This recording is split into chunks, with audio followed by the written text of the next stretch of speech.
তোরা 4 বোন, তোর বাবা তোদের পার করতে পারবে? তোদেরকে নেবে কে? দেখিস তোদের উত্তরপ্রদেশ, বিহার এইসব জায়গায় বিয়ে হবে। বাবা তো জীবনে কিছু দিতে পারবে না তোদের বিয়েতে, তাহলে তোদের বিয়েটা করবে কে? এই বাংলায় তোদের ছেলে জুটবে না, বাইরে তোদের যেতে হবে। কে বলতো জানো? আমার ঠাকুমা প্রায় বলতো যে তোদের 4 বোনের তোর বাবা পার করতে পারবে না, ওই বাইরে মাইরে পাঠিয়ে দেবে। কিন্তু বাবা মা তো চেষ্টা করতো। তবে হ্যাঁ, বাবা মা বিয়েতে কিছু দিতে পারিনি আমাদের 4 বোনকেই, তাতে আমাদের কোনো আফসোস নেই, জানো তো।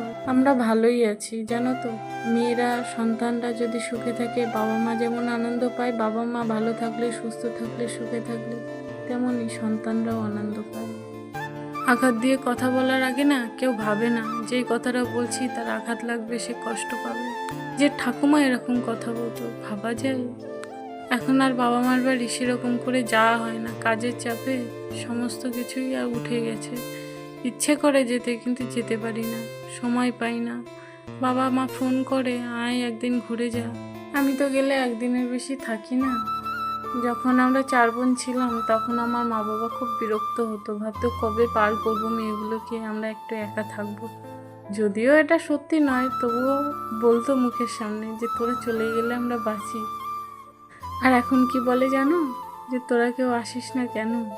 সময় পাই না বাবা মা, তোমরা তোমাদের মতো করে থাকো, পারলে এসে ঘুরে যেও। সংসার হয়ে গেলে সত্যিই মেয়েরা বন্দি হয়ে যায়, ঠিক তেমনই আমরা সব বন্দি হয়ে গেছি, মন চাইলেও যেতে পারি না।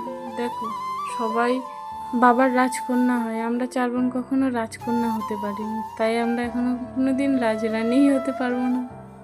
তাতে আফসোস নেই, চাকরানি হয়েই থাকবো।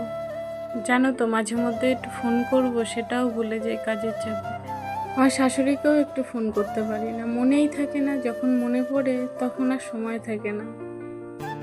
যাই হোক, কথা বলতে বলতে অনেক কাজ সেরে ফেলেছি।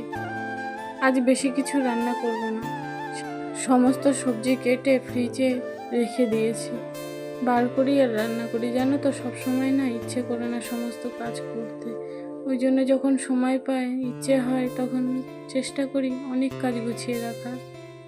আজকে ভেন্ডি আলু চচ্চড়ি আর ডাল, আর করেছি ডিম সিদ্ধ। দেখো, সমস্ত কাজ গুছিয়ে নিয়েছি, আমারও না ট্রেনের টাইম হয়ে গেছে, তাড়াহুড়ো করছি, পুজোটা দিতে পারলে আমার কাজটা শেষ হয়। যেন তো সকালবেলা মাথার মধ্যে চক্কর দেয় যে আমি কখন কোন কাজটা করব বা গোছাবো। তাড়াহুড়ো থাকলে না সমস্ত কাজ ঠিক করে করাও যায় না। আজ অনেকটা দিন